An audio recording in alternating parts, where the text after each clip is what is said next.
Riwayatkeun ti Sulaiman bin Buraidah anjeunna ti bapana radhiyallahu ta'ala anhu. Bapana Sulaiman berarti ti Buraidah. Muga nilar bendu Gusti Allah ka Sulaiman jeung bapana. Saur Sulaiman saur bapana nu katampi ku putrana kana Rasulullah. Aya Kangjeng Rasulullah sallallahu alaihi wasallam yu'allimuhum eta ngabejaan ngawurukan ka manusia harita ka para sahabat. Di mana keluar ti imah menuju pakuburan, datang ke kuburan, ngabejaan Kangjeng Nabi supaya ngararucap salam. Bentuk salamna ieu assalamualaikum ahlad diyar minal mu'minina wal muslimin wa inna insyaallahu bikum lahiqun nas'alullaha lana wa lakumul afiyah. Etalah paranti uruk salam ka ahli kubur. Kangjeng Nabi ngawurukan salam lamun teu aya faedahna moal nitah uluk salam. Faedahna uluk salam berarti aya jawaban ahli kubur ketika urang uluk salam nyana ngajawab. Waalaikumsalam beb.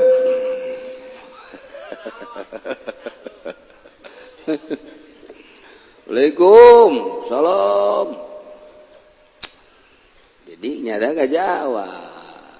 Kok teu pernah kadenge? Coba-coba mun ente ngadenge. Komo lamun penting. Asar bae sorangan. Urang asar jarah haju salam. Assalamualaikum ya ahlad diyar. Salam. Geus cek urang baliklah hampura. Moal terus sudah gua.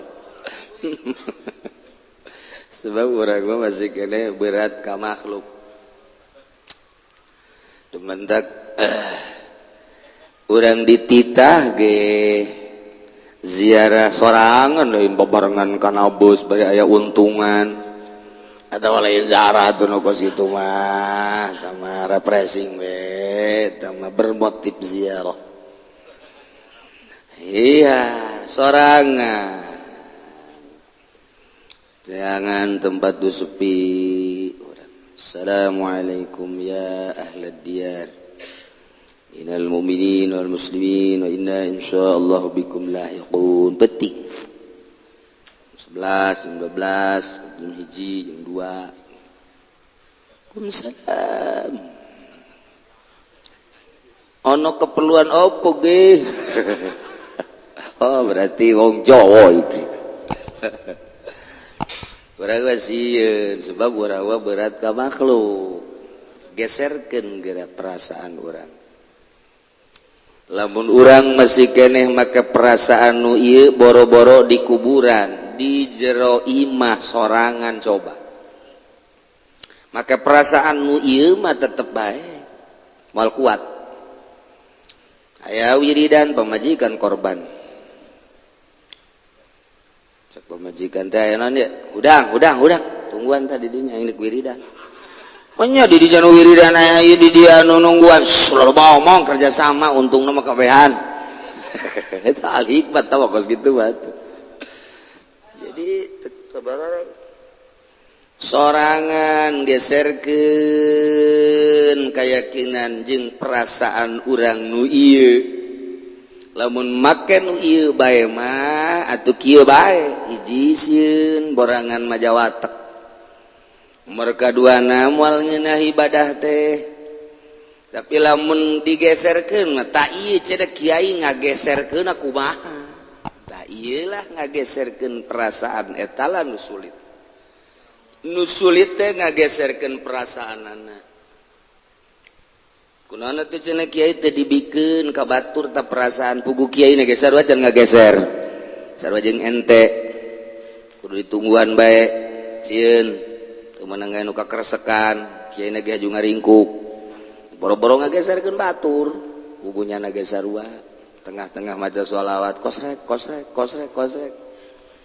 shadaqallahul azim geus kanyawan kisuk-kisuk nu kosrek-kosrek teh sial horeng ucing tamah horenganan beheungna aya kantong keresekan jadi nyari lempang teh kosrek padu kurang pajar momonon bae anu borangan mah kos kitu nu borangan eta borangan ngaranna naik sepeda gubrak wah pocong kajen buku mah pasti pocong ringkuk udah di dulu aya deui diteangkeun ku nya bari ngorandang orang datang kalur sial tangkal kadong dong dipotong dek Agustus dipoles pakai kapur pajar pocong nyiksa awak pan nya teh ye nya kitu batu aing terus eta teh borangan bakos kitu teh borangan mentak nyana hajurat ti hari teh beranian nya horenganan eueuh pocong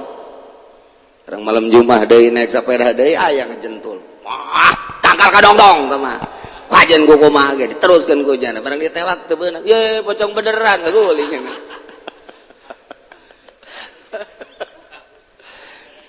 tah perasaan teh ta geserkeun hese ngaji tauhid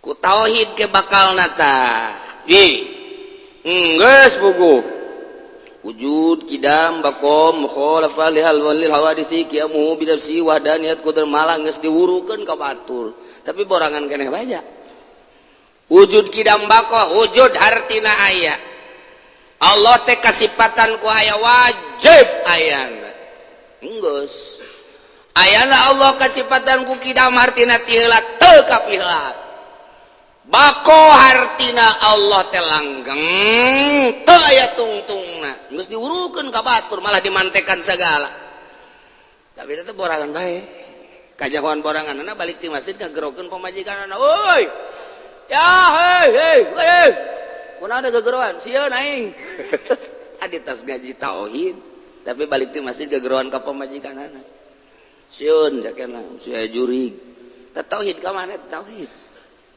tauhid diletah doang eta kaji tauhid teh kos kitu bacakeun ku ente lamun aya kasieun aya juri komo kadeuleu eta bae eta ayat kursi bacakeun ge coba ge leungit jana baca bener urang leumpang ti peuting lah cek kieu ge maca ayat kursi Allahu la ilaha illa huwal hayyul qayyum aya nu gebreg-gebreg tah ditangkal awi teh grur ieu jurig berarti Allahu la ilaha illa huwal hayyul qayyum la ta'khudhuhu sinatun wa nawm juga handap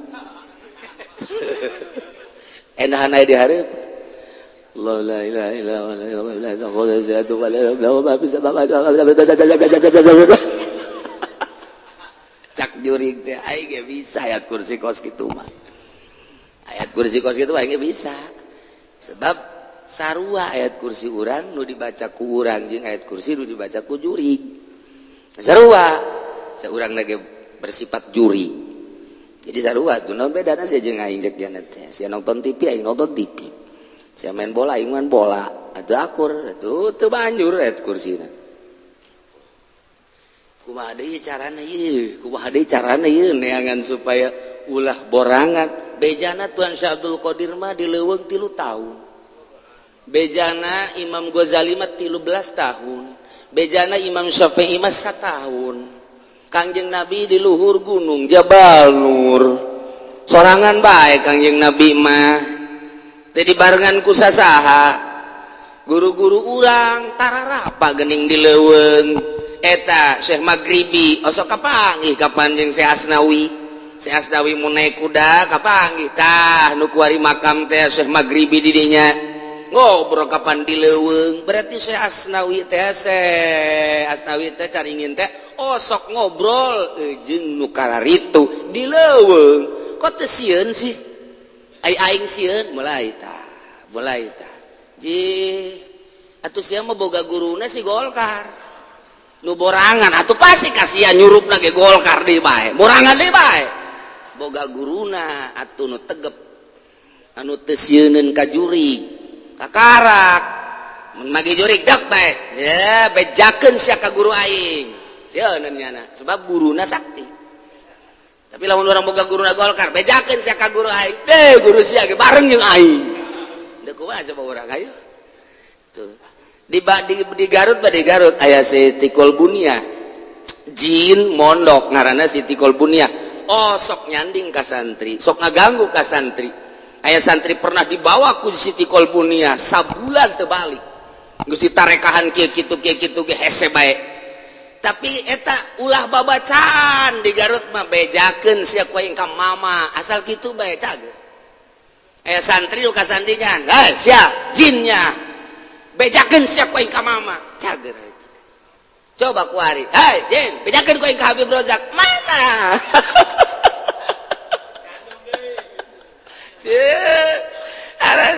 jadi guru teh sakti kalau guru sakti mah bejakeun sia ku aing ka mama calager kabeh ge masyaallah tah eta kos kadar itu tah coba kuari bejakeun ku aing sia ka guru aing guru sia di mana sia kitu teh di itu belah raja Golkarnya atuh gitu bajur tuh nu mantak urang teh dina thariqah mah ngahayal heula kadanan ku tapakur urang diuk teh di makam diuk teh di kamar lain diri aing ye nu diuk guru aing ngahayal kitu heula tah taku Muhammadiyah mah disengsarikeun kitu teh ye sasar sia cek Muhammadiyah cekal ku aing hula pantogeun sia casarkeun batur sia cicing sia kudu pantogeun heula tah Muhammadiyah pantogeun teu dipantogeun mah beres aju nya mantogeun urang deui urang mantogeun nya gelut dek dagan yakin jadi gelut ngayal heula aing guru aing nu diuk teh main nya setan wanieun ka guru aing ye urang ngahayalkeun guru begitu orang teh salat ja guru aing mah husu pan aing teh berarti lain guru aing ya sia berarti carekan gua orang awak urang dibulak-balik dibulang-baling awak urang teh ulah dihayalkeun diri urang guru urang naik ka guruna mantak aya silsilah teh lain sa silsilah-silsilahna ari silsilah mah fotokopi bikeun babari dibaca ku urang nu datang jurig jin jalain jangkos gitu urang teh niru guru lempangna diukna ibadahna silsilah teh lain sa silsilah-silsilahna oh guru urang lamun hudang jam 3 geus urang mah dikurangan geus setengah 4 lantaran puyang kene turun jam 4 puyang kene jam 7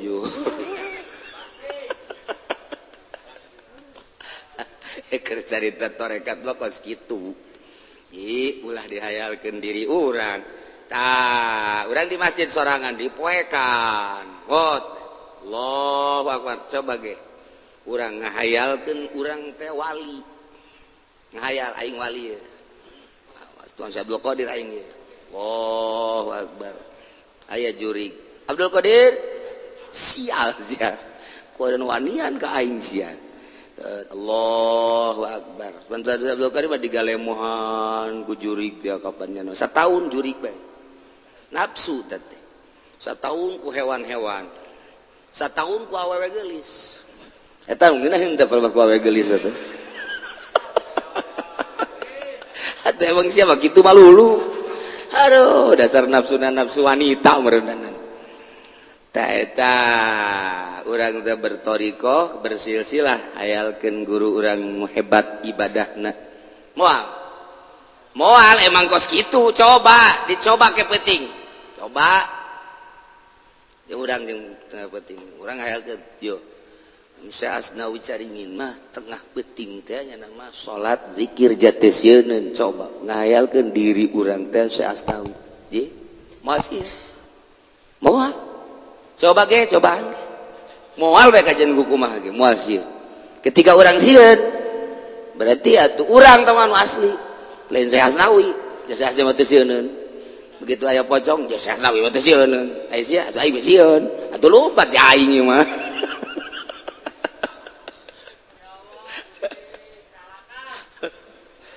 aduh jasa ibadah teh kegeserkeun rasa nu ieu sesele teu bisa 1 tahun 2 tahun masyaallah karim geus heula ieu mah keur cerita salam bae heula.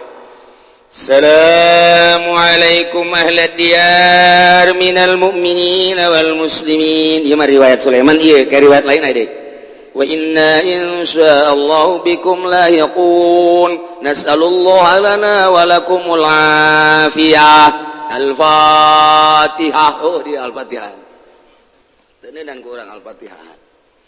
Ngarobah hadis.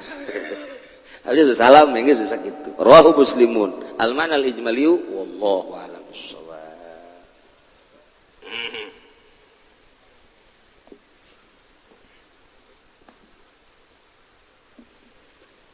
Bismillahirrahmanirrahim. Wa ammal khalqu wal amru lananabon utawi alam khalqu lan alam amru iku bal khalqu maga utawi alam khalqu ibaratun iku ibarat an khalqil asya'i bitadrij saking ada meling pirang-pirang perkara kalawan nungtut asbama qadatul hikmah kalawan ngitung-ngitung barang kang rapi huing mapa hikmah ilanal amra la yanfagu angin satuhune alam amra iku arep pecati amru anil khalqi saking khalqi illa fil mujizati lin nabi angin dalam mujizat kadoe kangjeng nabi awil karamati lil wali atawa karamah kadoe wali kamala tanfaqul qudratu kaya oleh orangna pecat apa sifat qudrat anil hikmati saking hikmah liana alam al-khalqi min jumlatil hikmah karena satuhune alam khalqi ikut tetap saking jumlahan hikmah allati waqa'a bihal istitar kang tudiba biha kalawan lati opal istitaru istitar lisiril kudrati kadua rahasia kudrat lisiril kudrati kadua rahasia kudrat moal diangkat jelema jadi wali lamun can bisa ngabedakeun antara alam khalqi jeung alam amri can jadi wali mun nyana can bisa ngabedakeun ku perasaannya antara alam khalqi jeung alam amri. Alam khalqi teh ibaratun an khalqil asya'i bitadrij asbama qatadatsul hikmah hiji ibarat tina ngadamel berbagai perkara kalawan nungtut kalawan ngitung-ngitung peterapan hikmah beda jeung alam amri. Alam amri ma la yanfaku anil khalqi mual kaluar tina alam khalqi illa fil mujizat lin nabi awil karamah lil wali. Ieu mah carita asakna bae. Setiap perkara aya alam khalqi aya alam amri. Naon bae kos kitu. Ngan keur tertuju ka manusia, urang dek mengenal Allah. Ngenal heula alam khalqi jeung alam amri 10 nu aya di urang teh 10 alam 10 lelembutan disebut alam khalqi alam amri jerona lelembutan disebut latifah 10 kabehna dibagi 2 hiji alam khalqi nomor kedua alam amri. Alam khalqi teh nu mana? Alam khalqi teh hiji latifatul qalab, dedeg pangadeg urang. Jumlahna aya 4. Unsur disebutna unsurul ardi, unsurul ma'i, unsurul hawa, unsurun nar, 4 unsur ngaranna kolab. Iyalah hawa urang terbuat tina taneuh, terbuat tina cai, terbuat tina kitu hawa, terbuat tina seun. Iyalah nu dibutuhkeun ku manusia lantaran manusia dibuat tina 4 unsur. Eueuh taneuh pae, eueuh mau cai modar, eueuh hawa koit, eueuh ceuneu isdet. Nu 4 kudu aya disebut kolab. Iyalah alam khalqi, pembuatan manusia tersusun daripada 4 unsur. Nomor hiji deui ieu adalah nafsu. Iyalah alam khalqi. Setelah tersusun tinu 4 jadilah manusia. Di manusia ditendeuna nafsu ku Gusti Allah. Ayalah nafsuan. Nafsu eta teh ngabogaan 4 sifat. Aya sifat rububiyah, aya sifat syaitoniyah, aya sifat bahimiyah, aya sifat sabuyah. 4 tadi dinya teh sifat rububiyah, di mana jelema kibir, sombong, aya sifat fakhriyah, aya sifat kibriyah. Datang ke kos Firaun, ana rabbukumul a'la, cak Firaun, aing pangeran sia nu luhur. Sifat kibir, sifat sombong, sifat rububiyah nu kos kitu ngaranna. Hayang di alam ku makhluk, ya Allah nu hayang di alam mah. Sombong, ya Allah nu sombong mah. Kumagungan, ya Allah nu kumagungan mah. Aya di diri urang, berarti urang kasifatan ku nafsu, nafsuna sifat rububiyah. Aya deui sifat teh sifat bahimiyah. Sifat bahimiyah mah sifat kehewanan. Sifat kehewanan mah asal tertutupi syahwat beteung jeung syahwat farji. Deuleu embe asalnya tuan manggih bikangna kececas. Aya kotok kakak aya mangsana kececas. Kebo kitu kene oe tumpakan kececas. Lamun manusia ngan sakadar hayang sebeuh beteung jeung awewe berarti ieu teh beda saeutik jeung kebo. Beda tipis. Kebo eta takos kitu tah. Sifat bahimiyah berarti di diri nafsu tah. Sifat syaitoniyah aya hasad, setan anu sok hasud mah. Sok hasud mah aya ngunek-ngunek setan nu sok ngunek-ngunek mah. Aya deui anu ngajakan kana dol sasar, setan nu ngajakan kana sasar mah. Nu ngajakan kana munkarat setan, maksiat munkarat. Mun aya jelema hasud, hikdu, ngajakna kana salah bae, berarti nafsuna nafsu syaitoniyah. Aya nafsu sabuyah mah deukna ngarusak bae. Lamun ka jelema hayang nempilingan bae, lamun ka jelema hayang ngarusak bae. Imah ngarusak hartana, wa imah ngarusak awakna. Sifat sabuyah naon bedana jeung macan jeung mau. Di diri urang teh saenggeusna dibentukeun 4 unsur ditendeuna nafsu. Nafsu nanu tadi teh ieulah alam khalqi, kitulah Allah ngadamel. Lamun urang terus bae kos kitu, ieu awak urang ketika neuleuh jelema nu teu ngahormat ka urang bendu, da aya sifat di urang. Ketika neuleuh awewe bangun mencrang amat, hayang mukakeun bae androkna. Iya, ngadoa ge, bo, kadoa-doa dibawa. Eta apa kata kos kitu? Tah, ieu berarti ieu sifat bahimiyah tinggi ya ka jeung. Tinggal ya sifat bahimiyah na. Teh kitu bae terus bae kitu bae. Lamun eta tadi urusan ku urang teh, tadi urusan. Urang make baju hayang kalemna ku jelema. Urang make mobil hayang kalemna ku jelema. Ditumpangkeun dina kebutuhan, tetapi aya hayang kalem setan. Terus bae kitu jeung kitu, kitu jeung kitu. ketika orang asa aing rububiyah berarti hayang dihormat ku batur hayang di alam ku batur sifat rububiyah bila perlu siapa anak buah aing kabeh aing jadi bos nama rububiyah berarti lamun tadi urusan alam kholqi kitu bae moal ngageser kuari orang naik ke alam amri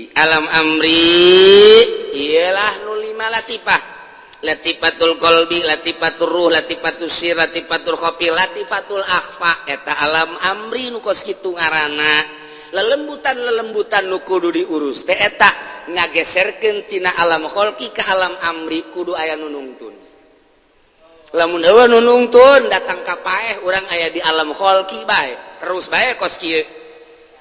Nah iyalah nu mantak gairah ibadah teh saha nu bisa naikeun gairah ibadah dan ceramahan ge henteu hanya jelema nu geus ngageser perasaanana dibawa ku perasaan kiai nu geus ngageser tina alam kholqi ka alam amri lalaunan nu tadina teresep ngaji jadi resep nu tadina teresep salat jadi rada nyai-nyayan nu tadina haye teu husuk wari rada hayang kakarak hayang bae heula kadanan ku husuk hayang bae heula nu tadina tilok hudang peuting kuari digeserkeun hudang nonton bola oh digeser nu bisa ngageserkeun ti alam kholqi ngaleungitkeun sifat rububiyah ngaleungitkeun sifat bahimiyah ngaleungitkeun sifat syaitoniyah ngaleungitkeun sifat sabuiyah hanya jelema nu geus ngageser perasaanana ka alam amri satungtung eta jelema encan ngageser perasaan anak atau akur bae nu ngomong nu ngawuruk jeung nu diwurukanana atau akur bae pedahnya nama bisa maca Quran jeung ngahartikeun ai perasaanana mah akur bae ketika nyana resep kana dunia nu ngadengekeun resep kana dunia atau akur ka resep nama ngan beda ieu mah bisa maca Quran jeung ngahartikeun ieu mah henteu ketika mustamekna teh ngridit atuh nyana ge ngridit atau akur naon bedana malah mah dititahan ku guruna malah guruna ge nita mangmayarkeun tanu mama kreditan can anggeus tah mama kudu diborgol tah mah membombar borgol tah mama teu ngageser perasaanana atuh moal beres dakwah ka jeung adag-adagan moal bisa ngageserkeun perasaan anu tadina teu resep ka Allah supaya resep ka Allah atuh nu ngajakna kudu geus ngageser resep ka Allah ndek ngajak ekonomi nyanana encan paham ekonomi atuh macet ndek ngajak berpolitik nyanana teu paham politik atuh macet ndek ngajak ke Allah kudu geus ngageser ti alam kholqi ka alam amri kuari nyana berusaha ngageserkeun tina alam kholqi nu tadina galak jadi henteu berubah carana kumaha sih carana ngaleungitkeun perwatakan heula teu kaluar tina 3 minimal hiji zikir nomor kadua tafakur nomor katilu muraqabah nomor kaopat hidmat 4 rupa zikirna make naturan anu sesuai tafakurna napakuran anu meunang ti guru muraqabahna nu mana heula engke teh aya daerah sugro aya daerah kubro engke teh ngahidmat ka guru cara ngahidmat teh lain cara ngahidmat nu biasa kumaha aya praktek hidmatna tidinya lah dek ngageserkeun teh guru ngabejaan mata berwatek neuleuh kanu indah-indah geserkeun ceuli resepna berwatek ngadengekeun anu merdu-merdu geserkeun kitu kene irung watekna teh ngeuresep ngambe anu sengit-sengit geserkeun kitu kene sungut ngeunah amat anu lazat geserkeun leungeun resep amat anu hipu-hipu geserkeun lain hehe digeserkan jadi urang dek asup ke alam amri ti alam kholqi teh ya teu bisa langsung sabulan 2 bulan teu bisa perlu riadoh tapa heula napaan mata napaan cili napaan irung napaan sungut napaan beteng napaan dubur napaan kubul napaan suku napaan leungeun eta teh kakarak alam kholqi sanggeus tadi alam kholqi ditapaan naiklah kana kolbu latifatul qalbi tapaan latifatul ruh tapaan latifatul apa ditapaan ku urang dibimbing ku guru nu sebut guruna mursyid jadi teu sambarangan hayang ngageserkeun perasaan teh urang sok ngageser sorangan urang ieu mimiti urang keur diuk bae manggi aya awewe nu liwat irungna mancung putih mantep oge tah di suratan ku urang males ngageser tatadina eueuh trisno di hate kuari atrisno Mas Trisno ada di hatiku waduh berani urang lantaran geus ngageser perasaan anak duit nu tatadina jang anak jeung pamajikan digeser pake mahugi ngageser perasaan nu tatadina tentrem cicing di imah kuari mah teu tentrem ngageser hayang anjang nu tatadina pakaian di asal-asalan bae kuari mah lamun teu diistrika ngajerikit sewet teu daek make sapatu ke disemir eta gageser perasaan tanu kos kitu karana tah urang mah lamun perasaan kitu mah tah teu kudu dibejahan kabehan teu meunang man teu meunang neuleuh jahe haju bae ieu mah ngageserkeun ti alam khalqi ka alam amri nu tatadina kurang mengenal ka Allah supaya mengenal sanggeusna mengenal secara umum ngaranna ma'rifatul am ngaranna ma'rifat awam kuari karena ma'rifat khosoh digeser make cara nu tadi mulai kuari zikir mulai tafakur nganyahokeun heula kuari af'al Allah asma Allah ahwa naon ge sifat Allah ke kaharti dina af'al bakal kaharti dina asma kaharti af'al jeung asma bakal kaharti sifat di mana geus kaharti af'al asma jeung sifat bakal kaharti dengan sendirian zat Allah kuari mulai barang geus bener horeng man arifan nafsah arifa rabbah jelema nu mengenal diri bakal mengenal ka pangeran nah kuari hayang ibadah ka Allah mulai aya guruna ya mulai magahan amil we zahir nama ilmu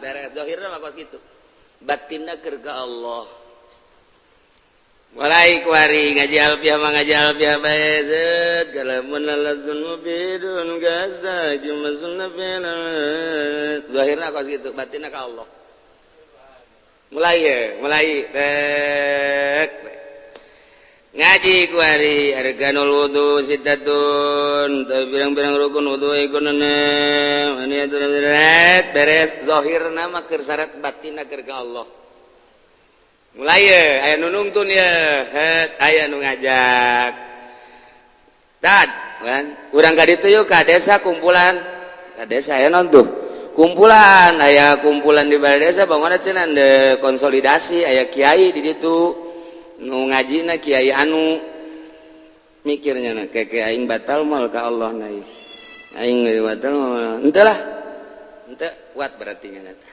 kuat henteu lah kebae hasilna bae gitu hasil berita sih mah hasil ka di jabe heran aing mah oh mulai kuat datang camat gai mah obrol dikondisikan ku jam henteu lah nu sajen bae mah teu bisa lah kuat ya. Ka Allah lamun kadinya berarti belok datang usum pilkada teng titah Jatim sukses dibere motor dibere enten motor mah tinggalkeun enten ka Allah masalahna tuh nu sieu mah lantaran pol deka Allah aya awaik gangguan kuatnya na di desa kuat, kecamatan kuat, pilkada kuat, pilgub kuat dan lain sebagainya. Lah aing maka jenting dahar jeung teri daripada aing dibabawa ku nu kos kitu. Mantep. Deuk ka Allah aing mah teu rek kadinya, teu rek bumpar mampir aing mah. Mulai teh. Dedeulean dijaga embung neuleuh sebab deuk ka Allah pan can datang. Aing geus datang mah bebas, ieu mah deuk ka Allah, can datang besi kaganggu. Dedeulean kuari dijaga, dedengean dijaga. Geus atuh ana dedeulean dijaga, dedegean dijaga, aambeun dijaga, omongan dijaga, embung ka mana. Mulai geus di imah bae. Geus di imah ge boga pagawean lain sadi imah di imahnya. Boga pagawean teh ngajagaan mata, ngajagaan ceuli. Ndek ka Allah, bukan maksud dek ka Allah dijaga kunyana. Mulai embung ka mana jenteng di imah boga duit gini penting bunga mana salah tante kasih ngomong deka Allah mulai terasing tuh aya fi ma'zilin dina uzlah enggon uzlah jelema nama bareng ke masjid jelema nama bareng ke musola jelema bareng ketika di tamuan tapi beda batina nu ieu mah biasa aya di alam khalqinya nama hendak menuju alam amri ka Allah geus kitu bae terus deka Allah pan Allah teh tara noler-noler pagawean manusia si eta deka aing haju nyaan deka aing diangkat derajatna teng lain deui sinaran gua mulai geus teh embung ka mana-mana embung ngaji jeung santri ge geus teu maksud jeung santri ge eta mah sakadar zahir be beda aya nu nuturkeun sanajan teh dituturkeun deka Allah santri teh jadi acuan dek aya dek eueus sabodo eta mah sapira tah ngajalankeun ngaji kos kitu dang nu penting mah dek ka Allah teu bangga santri loba teu sedih ku 1 2 3 dek ka Allah kadaanannya nama ku make menerima murid ajaran baru jauh tah jurig tah kos kitu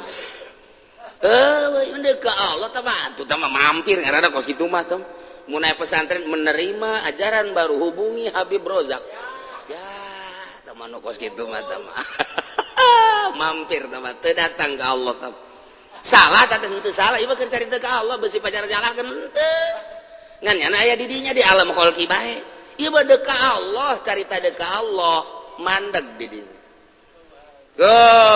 mulai geus lamun diondang ngariung geus nu dideuleuna Allah bae aing menang ridho Allah henteu ieu menang ridho Allah mangan berkat teu meunang bagi dua antara hayang berkat jeung ridho Allah mandeg dirinya dicau mandeg dicau teu naek perhitungannya na aing daripada ka ditu teh jadi ibadah mandeg aing deuk ka Allah aing mah kajen diomongkeun jelema teu hayang aing mah muludan tinggal muludan ngocoprak teh teu ngagungkeun ka Kangjeng Nabi urusan ngagungkeun urusan aing jeung Allah pugu aing di jero kamar ge ieu ngagungkeun ka Kangjeng Nabi hakan ku siapa ngagung tah siapa ndek neangan peperet kan suka aju kitu lain aju kitu emang sama kitu tanyakeun ke Haji Pudoli buku kitu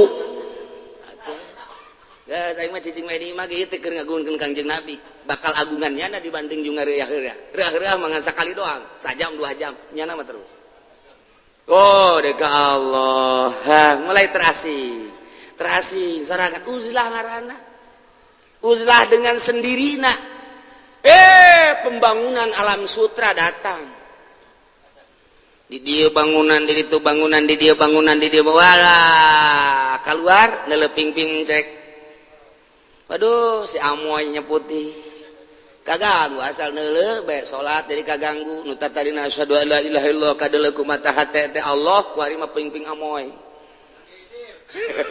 kaganggu nah ieu kubaya pindah ka leuweung deui dek dituturkeun mangga ku santri henteu mangga mantap konsepna teu kahartieun ku kabeh aneh dek ngembangkeun agama lain di kota endahan ka leuweung bagaimana bisa maju agama dek ngomong naon urang mestina di tengah-tengah kota nyieun pasantren atuh kadeuleuh ku batur abeh berbagai kalangan teh bisa menikmati pondok pesantren tah di tengah kota bila perlu mah mun urang nyaritakeun kemajuan pasti kitu tapi lamun urang keur nyata deuk ka Allah aing kaganggu ku nu kos kitu pindah aing mah beneran nu di kota apa beneran nu pindah sih coba mau bisa ngajawab ente beneran nu di kota tah nyieun universitas nyieun pondok pesantren modern belah dia mudirun hayo beneran mana da jeung nyana dibandingkeun anu pindah ka leuweung hijrah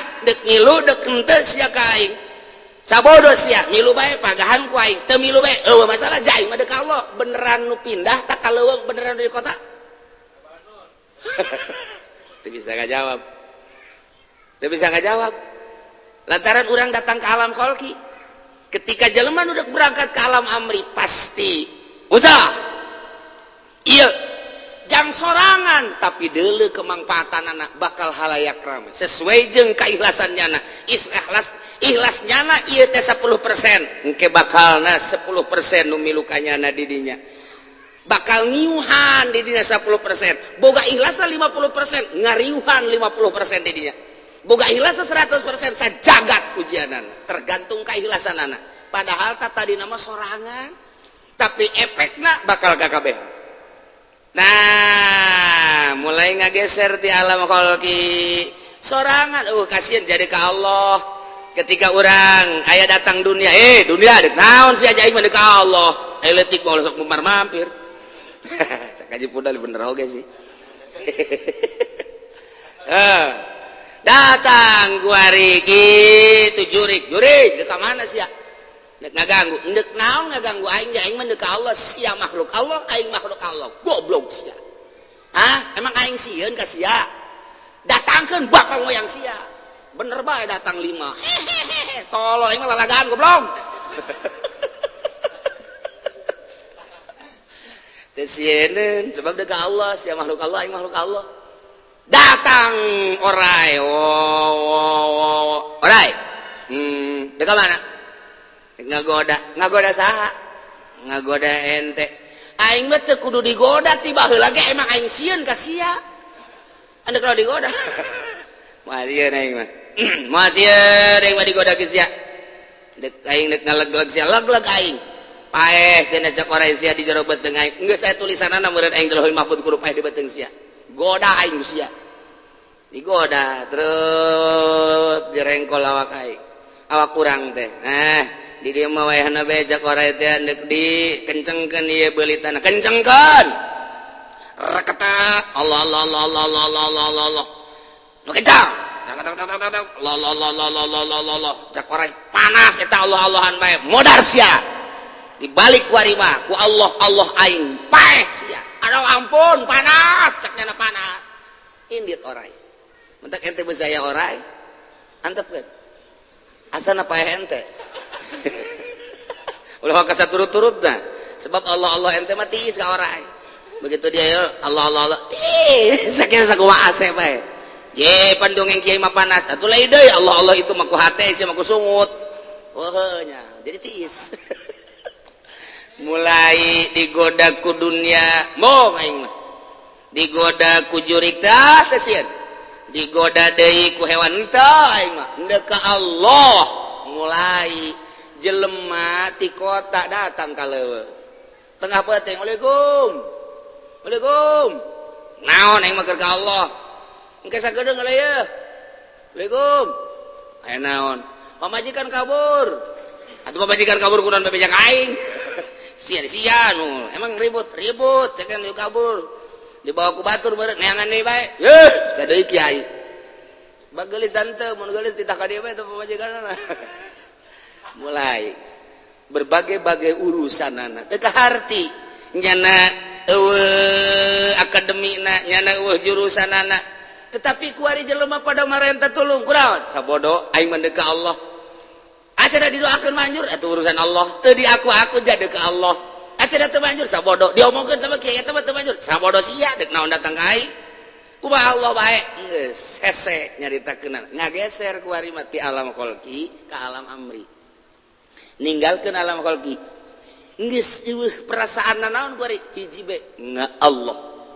ai ka Allah kumaha ka Allah mah keur salat teh inget ka Allah ai di luar salat teu inget ka Allah encan datang ka alam amri emang kunaon ai keur salat ka Allah ingat ai di luar salat henteu ka Allah emang Allah leungit pan Allah na eta keneh nu nyiptakeun ulang ti alam itu datang ka alam dunia ka alam barzakh ka alam akhirat Allah na eta keneh nyahoeun anu aya teu pernah eueuh kidam teu pernah kaheulaan tuh mulai ku ari ka tauhid nu tadi ngan ku perasaan awalun bil ibtida wa akhirun bil intiha kadeuleu ku ari mah kumaha hate teh Gusti Allah teh aya geuning Allah mah teu pernah eueuh neuleukeun teu pernah teu neuleukeun la takhudhu sinatu wala naum Allah teh ngadenge teu pernah teu ngadenge Allah mah terus baik perasaan orang dirundung ku ayana Allah ku denge Allah ku nyaho Allah orang geus berubah ku ari ka alam amri Iya secara singkat bae dibongkaran alam amri nama lila wari geus aya di alam amri. Nah ieu mah ngan sakadar dek nyaritakeun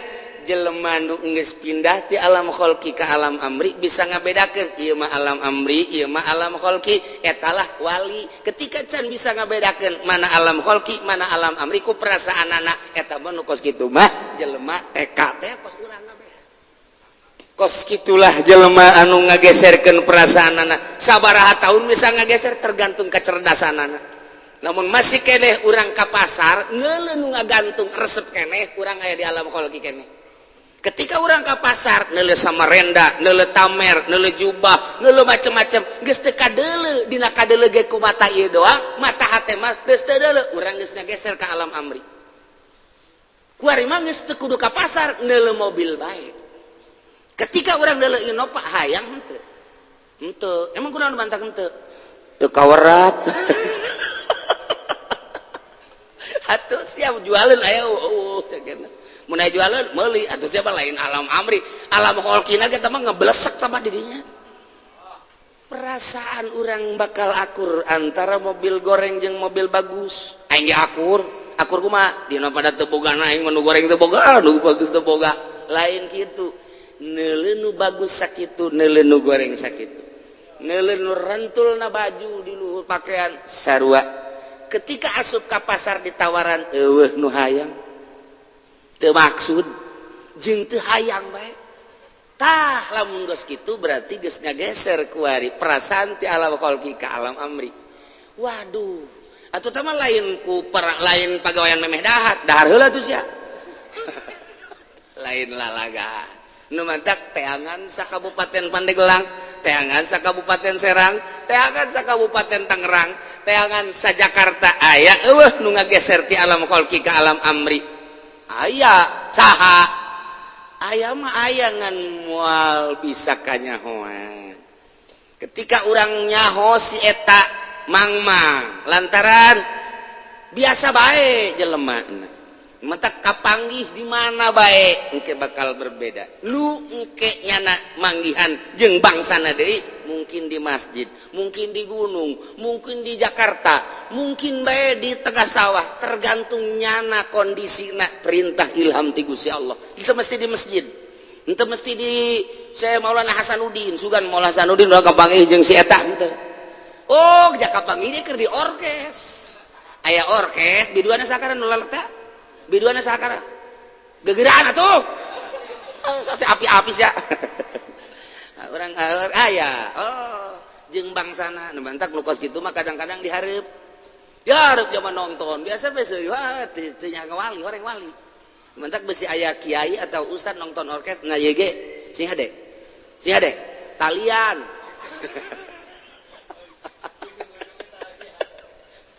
hese ngan tetep sadajannya na dihareupeun orkes sadajannya na dihareupeun wayang urang teh teu nyangka bahwa nya maksiat aneh kiai anu aya dihareupeun orkes pamannya wah lain sanongton-nongtonna pan padahal mah nongton tapi ku urang lain sanongton-nongtonna tetep bae di lain-lain aneh urang mah pan teu nongton ge pajar nongton urang mah dibalik teu nongton liwat tong pajar nongton blon kan nya nama nongton pajar teu nongton hese sebabnya nama geus teu maksud bedana nu nongton maksud jeung nu teu nongton maksud teu maksud beda setik mun nongton maksud mantes nongtonna dongeng aing tos nongton orkes sabiduana sasakra teh sia ngomong atuh bau budak bujalna kadeuleu lelet jasa ngupahara ngeuneun di sorana mun aya deui aing bejaannya tah eta kos kitu teh nongton ari wali mah nonton mah tasi mana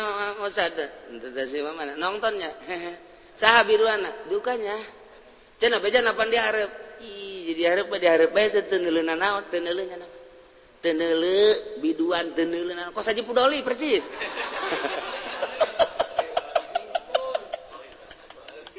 ya Allah ya Rabbi tuh kos kitu tah kos si kitu sakar ngaranna Abu ya dahlan ki dahlan tanjakan ketika kumpulan jeung bupati milunya na biasa bae diuk dihareup diajeng-ajeng biasa diuk ngan ajunya nama reup BHS kos Gus Dur kerek biasa cedegeun nya titah ngadoa terakhir pan kerek